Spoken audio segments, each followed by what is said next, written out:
வேதனை முடிவடைந்து விட்டாரு. ஆண்டவர் சொல்றாருல, நான் சகலத்தையும் புதிதாக்குகிறேன், வழி இல்லாத இடத்துல உனக்கு வழி தரப்பேன்.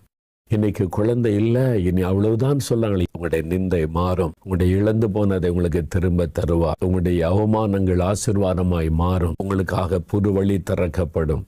ஆண்டவரே சொல்றார், வனாந்தரத்தில் வழி உண்டாக்குவேன், எங்கே வழி இல்லையோ அங்கே நான் வழி திறப்பேன். உங்களுடைய கடன் பிரச்சனை மாற அவர் வழி உண்டாக்குவார். உங்களுடைய பிஸ்னஸ் ஆசீர்வதிக்கப்பட்ட உயர்த்தப்பட வழி உண்டாக்குவார். பிள்ளைகளுடைய திருமண காரியம் நடக்க அவர் வழியை திறப்பார். வீடு கட்டி முடிக்க வழியை திறப்பார். உங்களுக்கு என்ன தேவை? உங்களுக்கு என்ன அவசியம்? பிள்ளைகள் காரியம், பிஸ்னஸ் காரியம், வேலை காரியம், ஊழிய காரியம், சபை காரியம், என்ன காரியத்தில் நீங்கள் கலங்குறீங்க?